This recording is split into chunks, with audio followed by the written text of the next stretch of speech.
This could be good for everyone. The voice of his mother made Brian stop. She was with his father in their room, talking. About him. Why do you think that? Brian's father sounded surprised.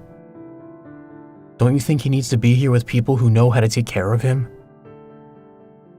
Brian peered around the wall, dark blonde hair falling over his eyes. He watched as his mother rose from the bed, arguing her point. Look, she said, this has been a tough couple of months for us all. She sighed and put her hand on her husband's arm. Don't you think we could use a break? A break from our son? Brian's father shook his head and crossed his arms. Even with his split personality, he's our responsibility. Brian frowned and moved away from their room. There it was again, his disorder. His split personality. He hated those words together. Brian had been normal for 16 years. Then, a couple of months after his 17th birthday, it happened. He couldn't remember what exactly it was, but soon after, his split personality was everything that defined him. He had been taken out of public school when his father decided that it would be best for him to be homeschooled. Brian lost what little friends he had and became isolated from the rest of the world. Brian knew he wasn't crazy and tried to convince his parents he was fine.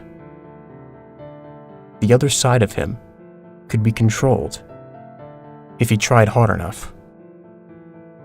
Son? His father called before Brian reached the end of the hall. Yeah? Your mother and I would... He glanced at his wife behind him, her arms crossed. We would like to talk to you. Brian forced a smile and nodded. The three of them sat at the kitchen table, pale morning light filtering through the window. Brian found that he had a hard time sitting still, feeling like there was something urging him to stand. We thought you might want to get out a little bit, said his mother pleasantly. Get out how? Brian asked uncertainly. He fidgeted with his hands. Out of the house and...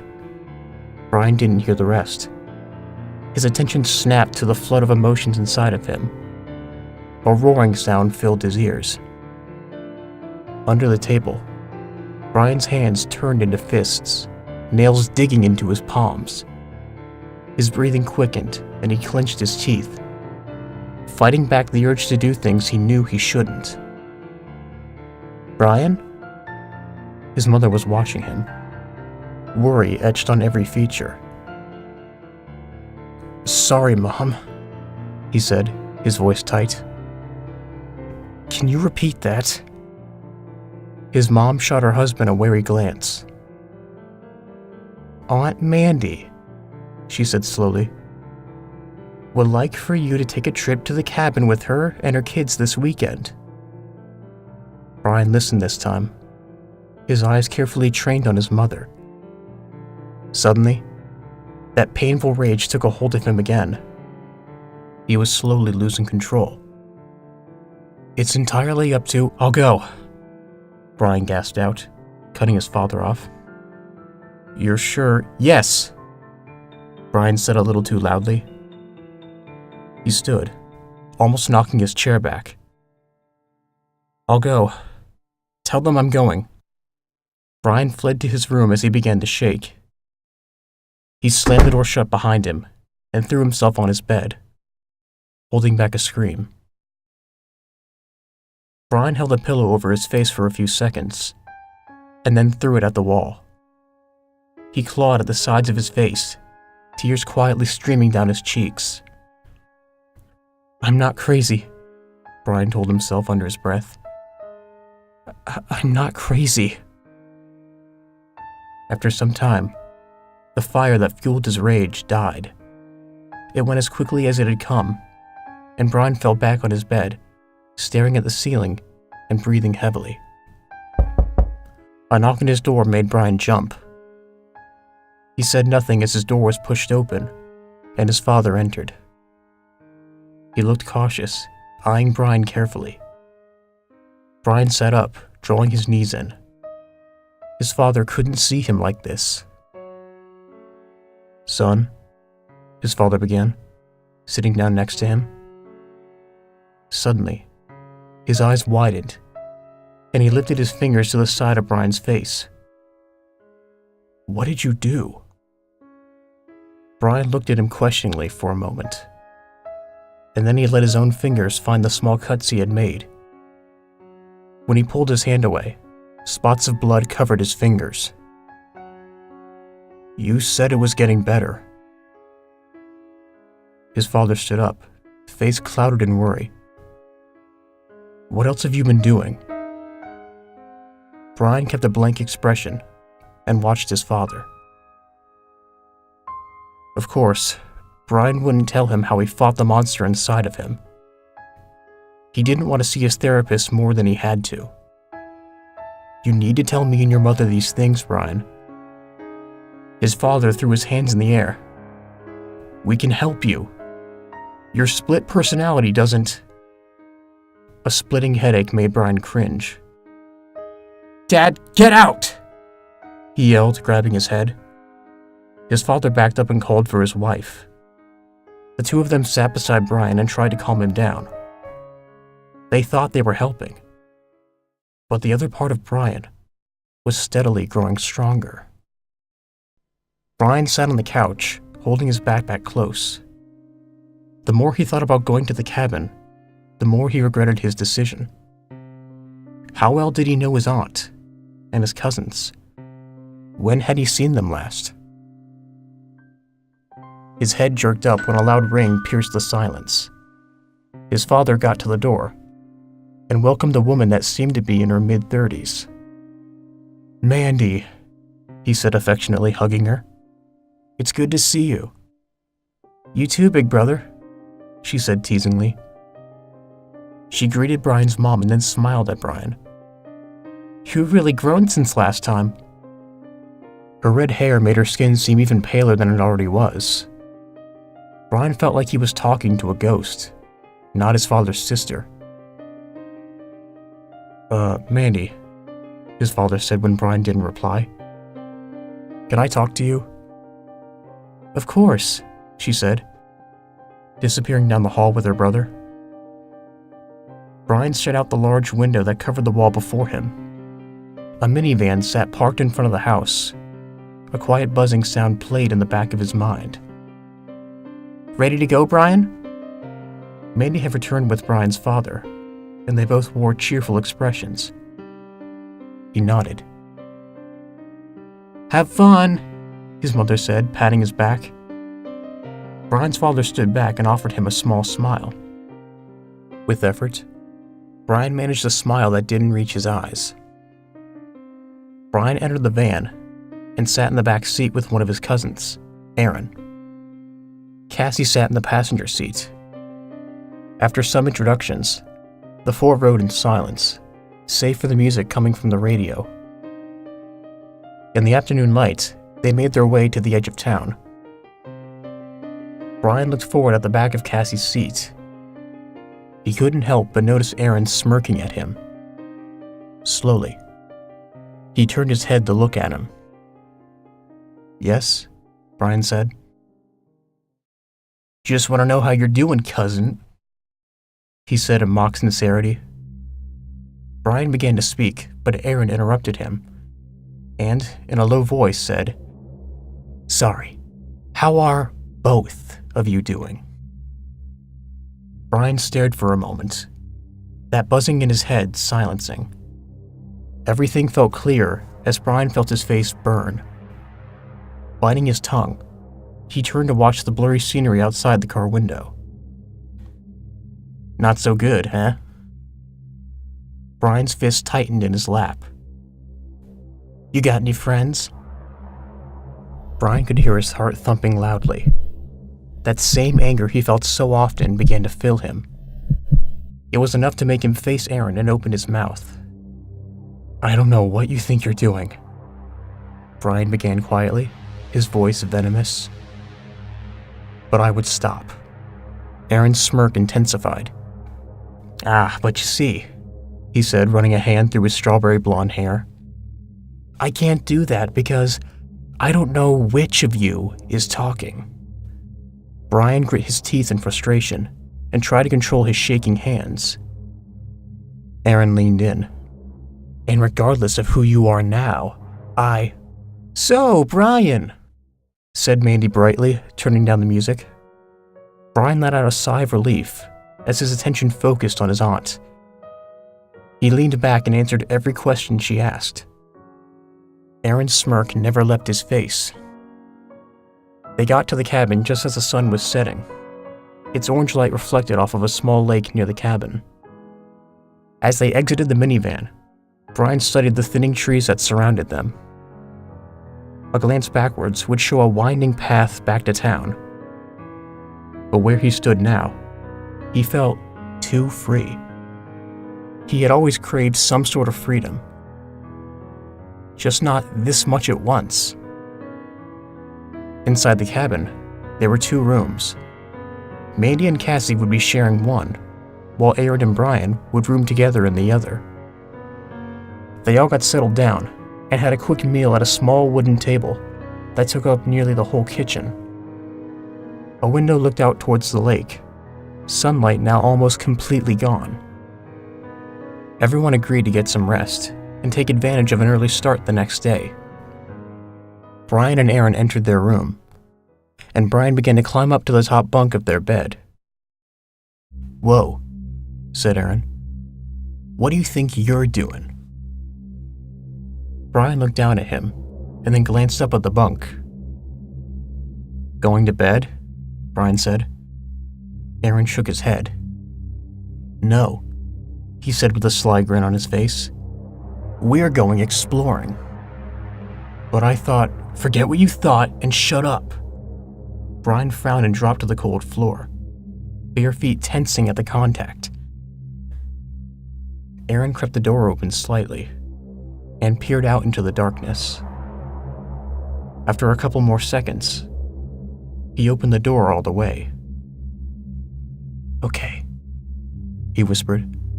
"Let's go." Brian hesitated, but a look from Aaron made him follow, pausing only to slip on his shoes. As they tiptoed through the cabin, Brian absent-mindedly ran his fingers along the faded cuts on the side of his face. The door leading out to the cabin creaked when pulled open. Brian cringed at the high noise. Adrenaline pumped through his veins when they took their first steps into the chilled autumn air.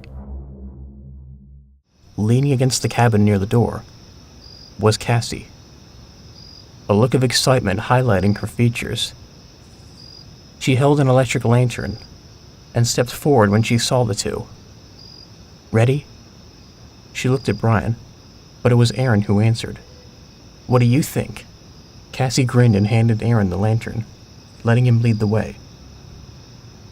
She fell back to walk with Brian, leaves crunching beneath their feet.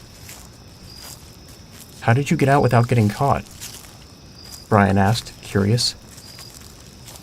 Cassie tossed her red hair over her shoulders. "I have my ways," she giggled. "I'm surprised you listened to Aaron and actually went with him." Brian raised an eyebrow and nodded. "Me too." "Ever been here before?" Cassie reached out and ran a hand across the trunk of a tall tree. Brian thought back to before he had obtained his disorder, memory still a blur. "Maybe once," he said. "Maybe?" Brian gave her a sideways glance. "I don't remember." After several more steps through the forest, Aaron stopped in front of them. "And here we are," he said, pleased.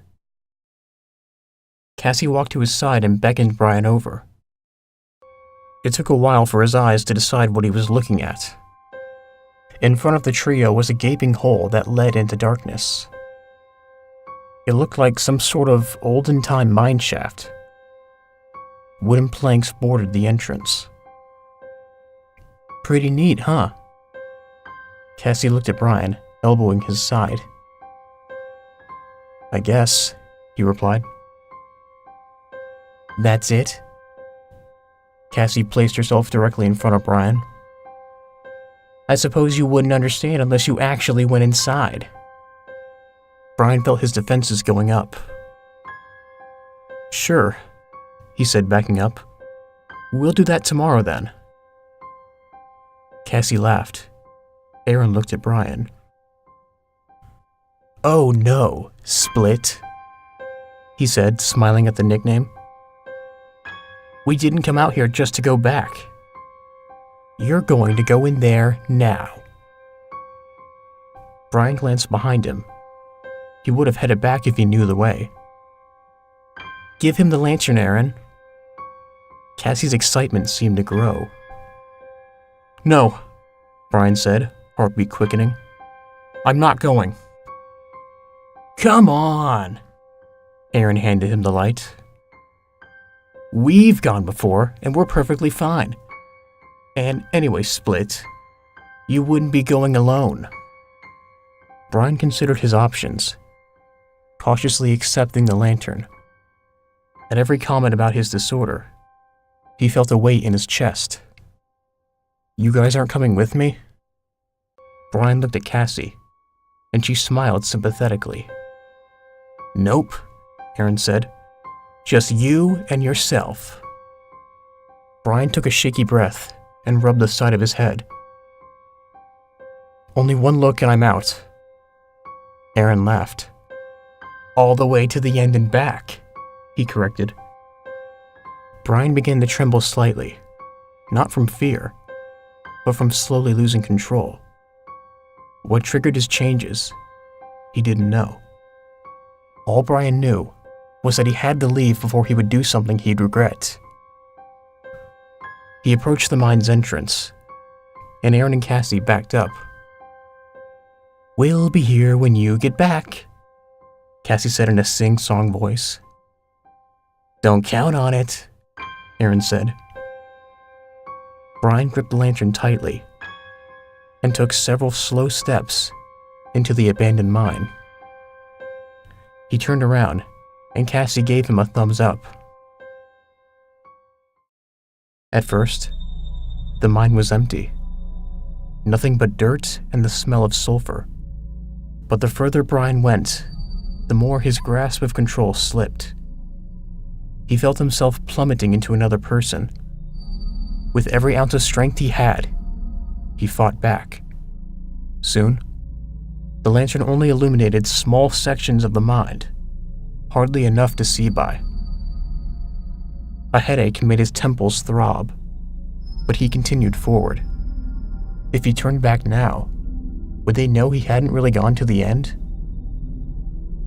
Brian eventually began to see minecarts and paths that led in different directions blocked off by fallen dirt and rocks. Tools rested against the mine's walls. Suddenly, Brian heard whispering. It was barely audible at first, but he thought Aaron and Cassie had followed him. Then, after Brian took a couple more steps, they grew louder. It felt like the whispers would crush him. They seemed to be pushing on his mind from all directions, and he knew he was about to entirely lose control. Brian dropped to his knees and grabbed his head, lantern falling to the ground and extinguishing. He grunted as he fought himself mentally. His brain felt like it was going to burst open. His fingers gripped his arms, and he dug his nails deep into his skin. He focused on that pain, the pain that kept him rooted into reality. The whispering only increased, but he couldn't understand a word. I'm not crazy, Brian gasped. I am not crazy, he cried over the whispers. His headache worsened, and he didn't know whether his eyes were closed or not. His body shook all over, and then suddenly, Brian went numb. He reached his arm out to find the lantern, new feeling replacing the agony. I'm not crazy, he repeated, sitting up. We are crazy. He reignited the lantern. A tingling feeling buzzed in his fingertips, and he pushed himself to his feet. The whispers were gone, replaced by a single voice in his head. Brian smiled and turned around, picking up a pickaxe in fairly good condition. I'm not crazy, a weak voice said in his mind. He ignored it. That wasn't a part of him anymore. Brian leaned forward as he walked, holding the lantern in one hand and dragging the pickaxe behind him. The light from the moon let him out of the mine. He had no idea how long he had been gone, but, judging by that same thick darkness that hung in the air, not much time had passed. Brian hung the lantern around his belt loop and gripped the pickaxe with both of his hands. His bare arms wore several cuts from back in the mine. He wasn't surprised when he realized Aaron and Cassie had left him behind, but they couldn't have gotten too far. Relying on the moon and his lantern, Brian headed off for his cousins. The part of Brian that was in control now craved the thought of causing someone harm. It had always been him in pain, but not now. He felt great. As Brian wandered the forest of thin trees, he felt something nagging inside of him like before. The crunching of leaves nearby dragged his focus away from that. You think he's still in there? Brian heard a girl whisper. Probably, came another voice. Oh, this will be hilarious, the girl giggled. It won't be if we can't find our way back. A couple more crunching leaves directed Brian to a large boulder in a small clearing. He rounded its corner and found Aaron and Cassie crouched behind it. They looked up surprised. Aaron was the first to recover. No way you went to the end, Split. He stood up, looking down at Brian slightly. Brian smiled. Why hadn't he liked that name before? You're right, Brian said. He knelt down next to Cassie. I thought you'd been here before. She stared at the pickaxe he held. You got that from the mine? She asked. Brian laughed, his heart beating fast from excitement. Sure did. He rose and gave a little nod to Aaron. See you later, he said with a hidden smile. Brian turned and began walking. Wait, Aaron said, grabbing his arm. He quickly reeled back, gaping at the cuts on Brian's arm.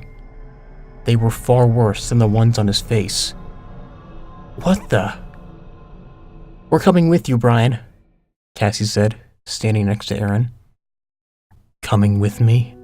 Like you came with me into the mine? Cassie's fierceness faltered. No, Brian said, stepping close. You're staying here. His heart practically sang in his chest as he lifted the pickaxe. Cassie stumbled back out of Brian's reach. What the hell, Brian? Aaron yelled, grabbing hold of his sister's hand. Call me Split, he said as he brought the bottom of the pickaxe down, slamming it against Aaron's temple. Cassie screamed and let go of his hand, her wide eyes focused on Brian. He smiled. Your turn. Brian used the pickaxe blade to lodge it in Cassie's stomach. That same tingling in his fingertips seemed to fill the air, joining the smell of rain. He hacked at Cassie's body again and again until she stopped making those gurgling noises. Some part of his mind screamed at him, telling him to stop. But he couldn't. Not yet.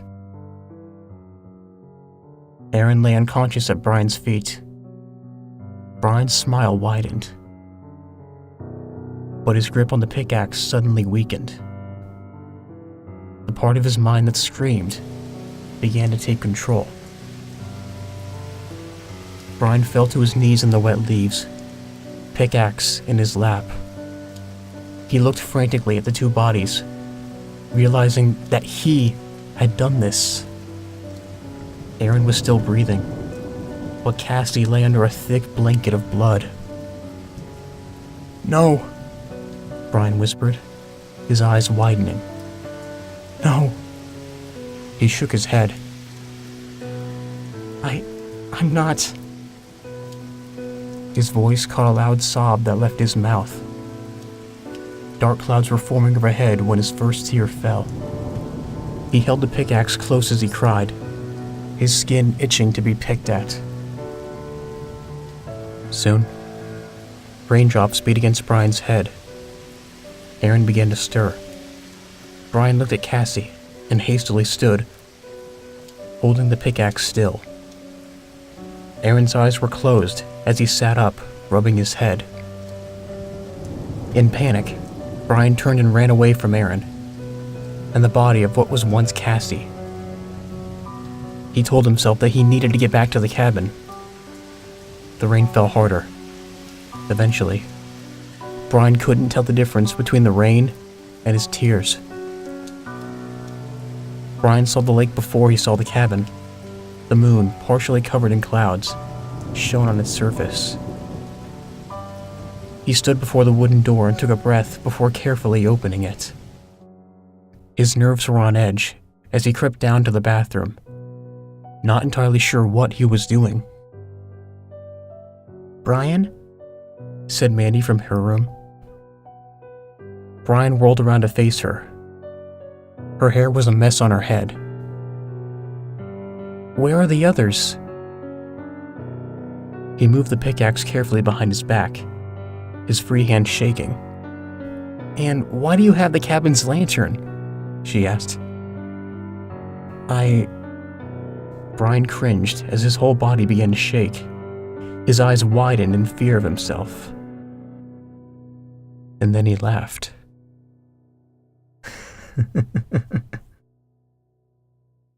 "You're right to worry about them, you know," he said calmly. Mandy gave him a puzzled look. "What?" "That's what mothers do," Brian smiled. "Except for the bad ones." "What do you mean?" Mandy tried to hide the look of terror on her face. "I don't understand, Brian. Brian pulled a pickaxe from behind his back. "Don't call me that." He lunged forward, catching his aunt off guard. Soon, Brian could really see the resemblance between her and her daughter. The blood on her skin didn't do much for her pale complexion. Brian staggered toward the bathroom, smile still on his face. He slammed the door and switched on the light. His lantern wasn't enough to show him what he wanted to see. He let the pickaxe fall to the floor. Brian leaned against the sink for support, gasping for air. The mirror revealed dark circles under his red-ringed eyes. Blood was spattered on his gray t-shirt. His shorts were worse. Brian let his fingers tear at the skin on his face, willing himself to wake up from this nightmare. He shot a glance at his blue eyes, and was almost crushed by the pain he saw in them. Who was this boy he saw in the mirror? Brian opened a cupboard beneath the sink. He found several pieces of cloth and bound a white one over his eyes. It was thin enough for him to see through, but not for anyone else to see him. Immediately, it was stained with crimson blood. His muscles ached as he retrieved the pickaxe and headed for the room he and Aaron were supposed to share. He replaced his blood-stained shorts with blue jeans, but didn't bother with his shirt. Brian himself hadn't packed much, so he rummaged through Aaron's things. and found a dark collared jack and a stocking cap. Brian didn't want anyone to recognize him when he didn't even know who he was anymore. He re-entered the bathroom, avoiding Mandy's body. He couldn't see his eyes in the mirror. His vision was tinged with red. Brian's dark blonde hair was still wet, resting against the top of the cloth over his eyes. Carefully, Brian felt the cuts on his face and arms, a smile involuntarily moving his lips upwards into a sneer. Several emotions bombarded his mind at once. Exhaustion and pain were amongst them. Why should Brian try to control himself anymore? It would be easier if he just let go. Pickaxe in hand, Brian set out to satisfy the monster inside of him.